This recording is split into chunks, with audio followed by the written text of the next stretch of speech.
राधा वल्लभ श्री हरिवंश। मैं ब्रज आशा लता जू और मेरे चैनल में आप सभी लोगों का फिर से हार्दिक स्वागत है। तो आज के प्रवचन का टाइटल है बड़ी ही अद्भुत प्रभाव वाली बात और विषय चिंतन से कैसे सर्वनाश होता है। तो यहाँ पे मेरा वाला जो कैचिंग पॉइंट है वो एक रहस्य की बात है, वो मैं आपको आगे बताती हूँ। और नेक्स्ट जो है वो साधक की सावधानियाँ हैं जो हमको पकड़नी हैं, जो मैंने पकड़ी हैं वो मैं आपको पकड़ा देती हूँ, आप भी पकड़ लीजिए।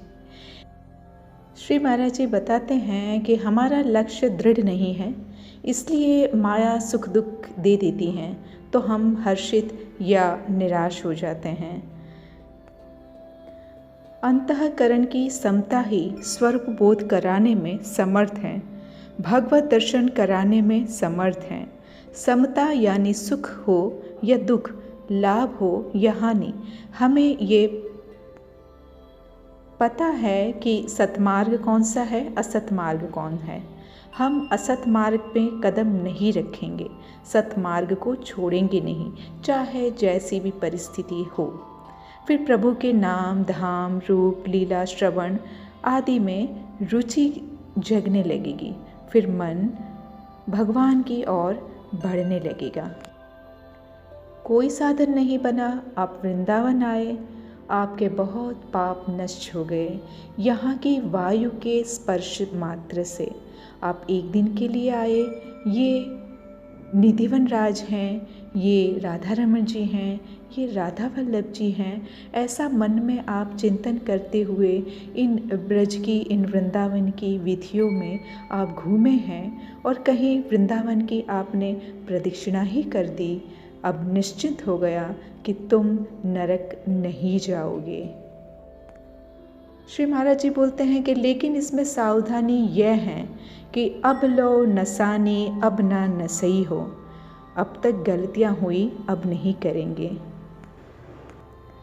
अब जीवन बर्बाद नहीं करूँगा। खत्म फिर नरक का खेल। जो अखंडवास कर रहे हैं उनकी तो बात ही क्या। अगर वृंदावन का तुमने भाव से सेवन कर लिया तो तुम्हारी कोई कामना अधूरी नहीं रहेगी। कोई कामना, यहाँ पे सांसारिक कामनाओं को भी इंक्लूड करके बता रहे हैं श्री महाराज जी। अगर कोई कामना नहीं है तो मोक्ष मुक्ति प्राप्त हो जाएगी। अगर उसकी भी कामना नहीं है तो फिर हमारे प्यारे प्यारे प्रिया प्रियतम जी का हमको प्रेम प्राप्त हो जाएगा। श्री महाराज जी कहते हैं कि वृंदावन इतना विशाल है कि विश्व ब्रह्मांड आप कितनी भी दूर हो, अगर यहाँ कुछ दिन टिक गए हैं, वृंदावन में भले ही वो बाहर रह रहे हैं लेकिन वो नियम से रह रहे हैं, पापाचरण नहीं कर रहे हैं, प्रिया प्रियतम का नाम जप कर रहे हैं, वहीं से लाया जाएगा। पालकी वहीं सच कर जाएगी दिव्य सहचर्यों की और वृंदावन उनको लेकर आएगी। हमारी प्यारी जू की असीम करुणामयी वृत्ति गरज रही हैं। हमारी महारानी जू का स्वभाव ही ऐसा है, जिस पर दृष्टि गई निहाल कर देती हैं, पर परिचय मिलना दुर्लभ है। ये बड़ी गुप्त बात है। जहाँ आगम निगम पुराण भी नहीं देख पा रहे हैं, वो महामहिम श्री धाम वृंदावन नव निवृत्त कुंज हैं। यदि आपने दृढ़तापूर्वक वृंदावन का आश्रय ले लिया तो आपका भाग्य बदल जाएगा। यदि कोई विचारे कि हमारा ये खर्च वगैरह जो है वो कैसे चलेगा श्री धाम वृंदावन में आने पे, तो श्री महाराज जी बताते हैं कि यदि आप में अहम है तो कहीं भी रह लीजिए, आपको कष्ट तो मिलेगा।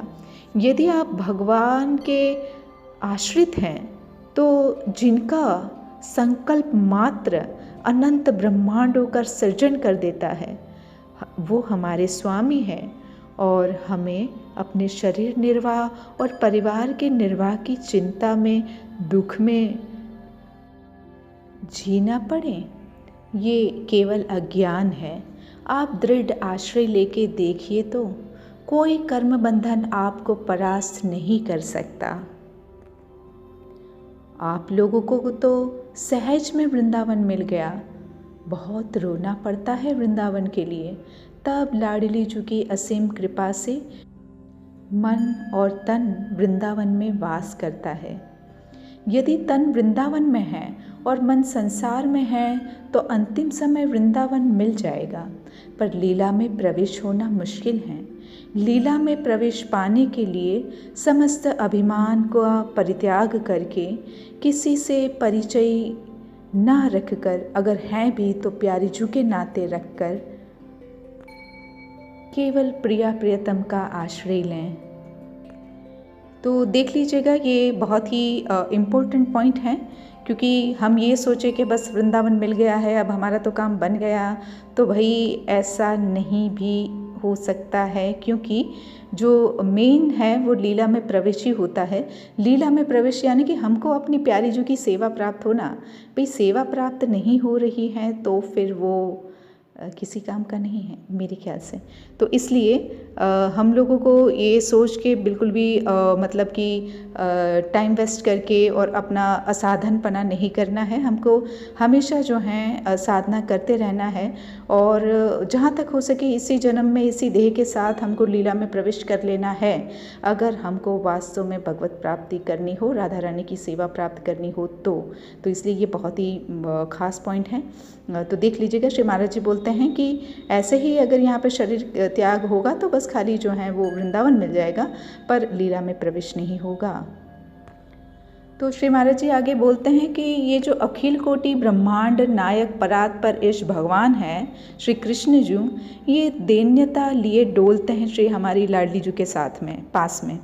अगर आप जीव हैं और किसी बात का अहंकार है तो भाई ये मिलना मुश्किल है। जब आप अपने को समर्पित करते हैं, अपना सर्वस्व प्रिया प्रियतम को मानते हैं, तो प्रिया प्रियतम भी अपने आप को हमको समर्पित कर देते हैं और उनका सब कुछ जो है वो हमारे नाम कर देते हैं। दास जो हैं वो सेवा भावना लिए प्रभु की डोलता रहता है, तो प्रभु भी सेवक बनकर उनके यहाँ जो हैं वो आते हैं गुप्त रूप से। जैसे माधवदास बाबा के लिए उनकी सोच की लंगोटी भी साफ करी जब उन्होंने कहा, अरे प्रभु आप कैसे कर रहे हैं ये सब। भगवान ने बोला कि बाबा मेरे सिवा तेरा कोई है क्या। तो बाबा की आंखों में आंसू आ गए और बोले, नहीं प्रभु, आपके अलावा मेरा कोई नहीं है। फिर तो भगवान यहाँ पे स्वयं वो बताते हैं कि मैं स्वयं ऐसे भक्त का, उस भक्त की सेवा परिचर्या करता हूँ। अनंत शक्तियों के स्वामी प्रभु हैं, किसी को भी आदेश कर देते, लेकिन नहीं, भगवान खुद ही अपने भक्त की सेवा करते हैं। श्री महाराज जी बोलते हैं कि ये केवल प्रवचन नहीं है, जीवन की बात कह रहे हैं। कदम कदम पर प्रभु का प्यार बिछा पाया है। बस दुख सुख को समान समझकर एक बार निष्ठावान बन जाइए। इस बात पर अगर आप मेरा अनुभव जानना चाहेंगे तो मेरा अनुभव तो ये है कि हम, मेरा जैसा नालायक कोई भी निष्ठा नहीं रखता है, ना तो अपनी लाडली जू के प्रति, ना तो धाम के प्रति, ना तो नाम के प्रति, कुछ भी नहीं है।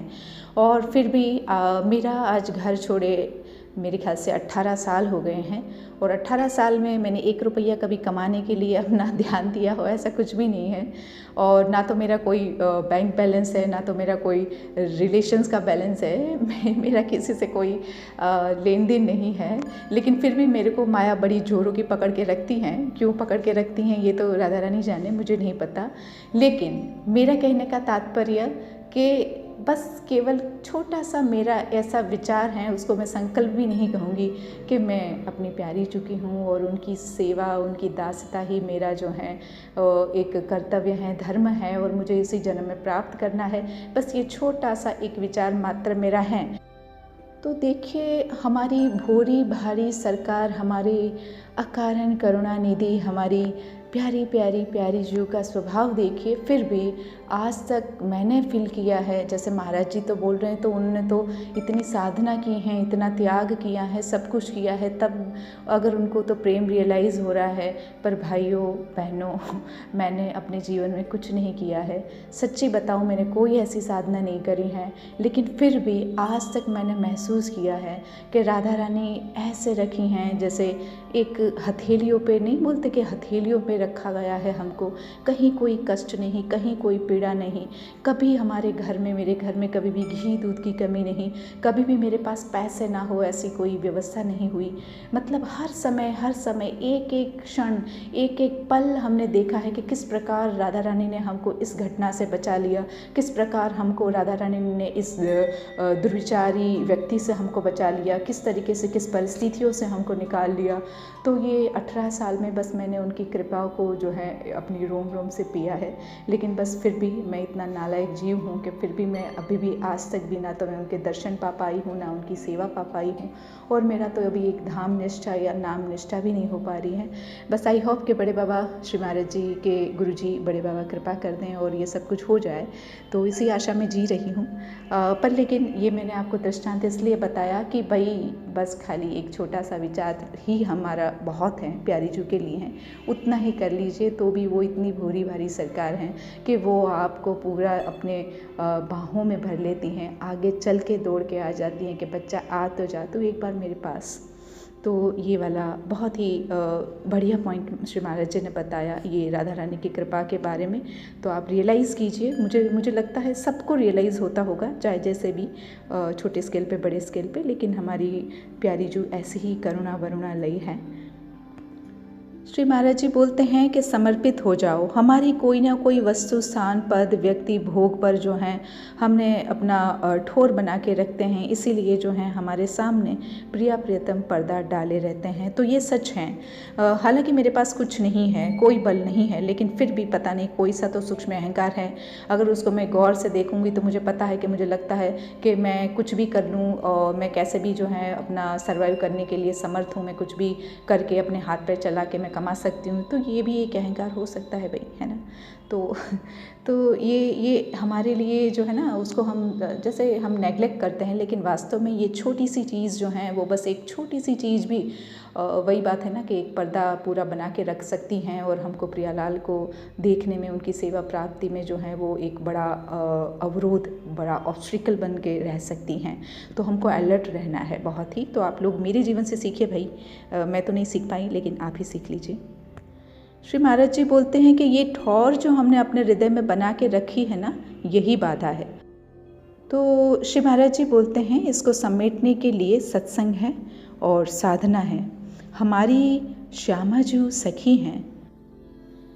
अभी आप इस बात पे श्री महाराज जी की प्रसन्नता देखिएगा। बोलते हैं आहा, कितने महासुख का स्फुरण होता है जब हमको ये विचार आता है हमारी श्यामा जी सखी हैं। श्री महाराज जी बोलते हैं कि यद्यपि कोई जीव अभी विषयी हैं, पर उसने मन में एक बात बैठ गई है, बिठाल दी है कि लाडली जू के सिवा अब हमारा कोई नहीं है। अंदर से अगर वो समुद्र के समान अवगुण करता रहा, वर्तमान में सुधार नहीं कर पाया है ठीक से, तो भी उसने श्यामा जू के चरणारविंद की ठसक ले ली है, राधा राधा रटने लगा है, अपने मन में मानने लगा है कि मैं तो अपनी श्री जी अलबेली जू के शरण में हूँ। तो लाल जू की ओर देखकर प्रिया जू जो हैं वो इशारा करके बोलती हैं कि अब इसका कोई भी रजिस्टर में किसी भी प्रकार का हिसाब नहीं लिखा जाएगा।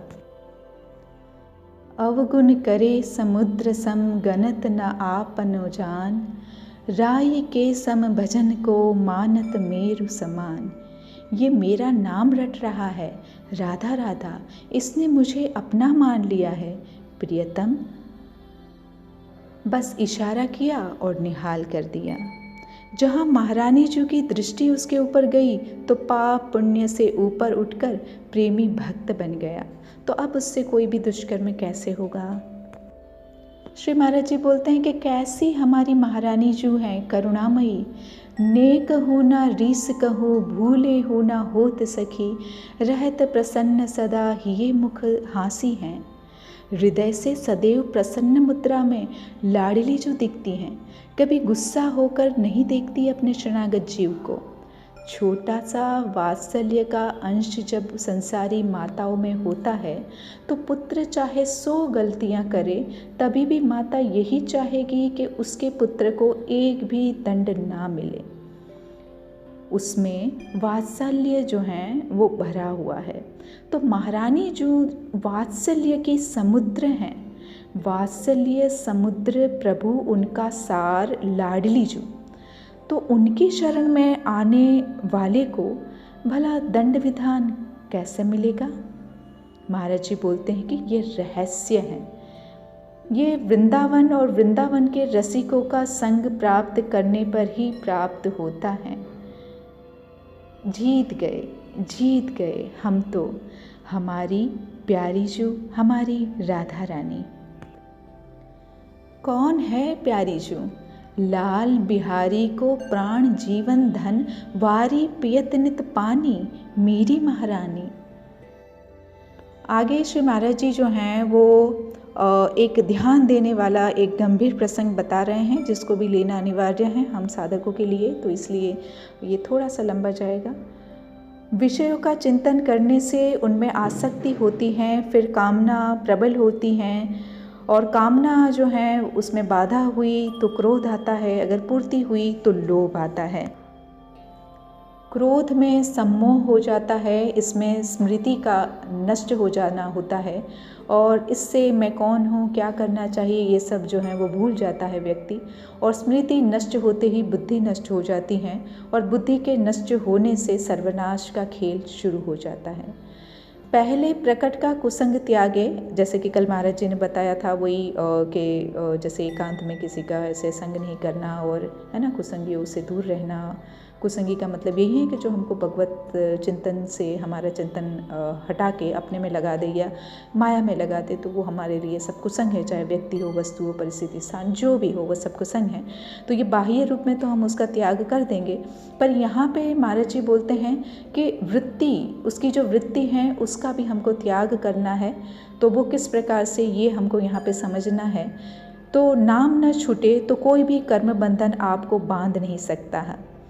एक तरफ माया और एक तरफ भगवान है। जब आप भगवान की ओर बढ़ेंगे तो ये माया जो है वो 2 जाल फेंकती हैं, एक तो सुख सुविधाओं को देकर, या तो दुख और दुविधाओं को देख के ये माया जाल फेंकेगी। अगर आप इसमें फंस के अपना प्रभु का चिंतन आपने छोड़ दिया तो फिर जो है आप हार गए, फिर माया अपना प्रभाव डाल देगी आप पर लेकिन किसी भी सुख सुविधा या तो दुख दुविधा में आपने प्रभु का चिंतन नहीं छोड़ा, आप नाम को बराबर पकड़ रहे हो, तो आपको कोई परास्त नहीं कर सकता। तो यहाँ पे श्री महाराज जी बोलते हैं कि एक और सावधानी की भी बात है कि कोई चतुर साधक हैं, वो कहेगा कि भाई हम क्रिया तो नहीं बनने दे रहे हैं, चाहे भले ही मानसिक थोड़ा बहुत चिंतन हो भी जाए। तो महाराज जी बोलते हैं कि बिल्कुल नहीं, आपको ये चिंतन भी नहीं होने देना है, क्योंकि ये भगवत विस्मरण हो गया तो आपका ये क्रिया बने कि ना बने, पर उसका परिणाम जो होगा वो आपको जरूर प्राप्त हो जाएगा। वो कैसे? विषय प्रियता और उसका संस्कार अब आप बार बार आपके भजन में ये विक्षेप डाल देगा। क्रिया नहीं हुई पर आपने प्यार पूर्वक उस भोग का चिंतन किया। अगर उस समय आपने राधा राधा राधा किया होता तो उसका संस्कार नहीं बनता और वो वहीं से डिलीट हो जाता, वो मिट जाता। ये युक्ति है। श्री महाराज जी बोलते हैं कि आप नाम जप करते रहिए और फिर बताइए कि सांसारिक किसी भी भोग में कितना सुख है, तो आपको समझ में आएगा कि सुख कहीं पे भी नहीं है। क्योंकि ये जो नाम है ना, वो आपकी बुद्धि में प्रकाश देगा कि आपको समझ में आ जाएगा कि कहाँ असली सुख है। एक भगवत विमुख पुरुष को संपूर्ण विश्व के सब सुख मिल जाए तो भी कुछ सुख का अनुभव नहीं होगा। श्री महाराज जी बोलते हैं साधकों को कि मन को रोकना पड़ेगा, तभी अच्छे सुख को पहचानोगे और जहाँ दुख का लेश मात्र नहीं है वहाँ पे पहुँच पाओगे। जो नित्य सुख है वो है प्रभु का नाम, प्रभु की लीला, प्रभु का धाम। अगर आप शांति से चुप होकर अपने मन को देखेंगे तो ये या तो द्वेष में होगा या तो राग में होगा। किसी राग युक्त किसी वस्तु, स्थान, परिस्थिति, घटना का चिंतन कर रहा होगा या तो द्वेष युक्त किसी वस्तु, स्थान, घटना, परिस्थिति का चिंतन कर रहा होगा। तो श्री महाराज जी बोलते हैं कि चाहे अनुकूल व्यक्ति, वस्तु, परिस्थिति हो या प्रतिकूल व्यक्ति, वस्तु, घटना, परिस्थिति हो, आप हर समय जो हैं वो प्रभु का चिंतन बना के रखिए, प्रभु का आश्रय लिए रखिए, तो राग द्वेष से बच जाएंगे। इसका अभ्यास करना है। हर परिस्थिति में हमको प्रभु को देखना है। इससे इंद्रियां और मन वश में हो जाएंगे। जहाँ जहाँ जाए वहाँ वहाँ प्रभु की भावना करने लगिए। संसार के जो भी विषय का हमको सेवन करना हो तो उसको राग पूर्वक सेवन ना करके प्रसाद मान के ग्रहण करें। कोई भी खाद्य पदार्थ हो तो उसको भगवान को पहले अर्पण करिए। मेरी प्रार्थना मान लीजिए, आपकी बुद्धि शुद्ध हो जाएगी और आपको कृपा का अनुभव होगा। श्री महाराज जी बोलते हैं कि हर एक साधक को अंतःकरण वश में करना अत्यंत आवश्यक है। जैसे कि भोजन पा रहे हैं तो खीर बड़ी अच्छी बनी है, ये अगर मन से निकले तो तुरंत आप उसको समझाइए कि प्रिया जी का प्रसाद है ये, इसलिए ये स्वादिष्ट हैं।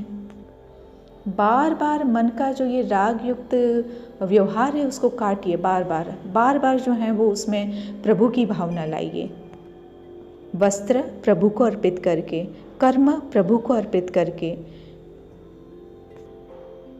महाराज जी बोलते हैं कि अभी जीवन मुक्तता की ओर बढ़ने लगोगे। श्री महाराज जी बोलते हैं कि अक्षरशः शास्त्र आज्ञा का पालन करना चाहिए। नाम जप करिए, भगवत आश्रित रहिए, बुरे आचरणों का त्याग करिए, अच्छे आचरणों का स्वीकार करिए, प्रसन्नता जागृत हो जाएगी। तो इसी के साथ हम आज के इन पॉइंट्स को यहीं पे विराम देते हैं आज के प्रवचन के साथ। कल हम एक नए प्रवचन के साथ फिर से मिलते हैं। तब तक के लिए thank you so much. Radha Vallabh Shri Harivansh.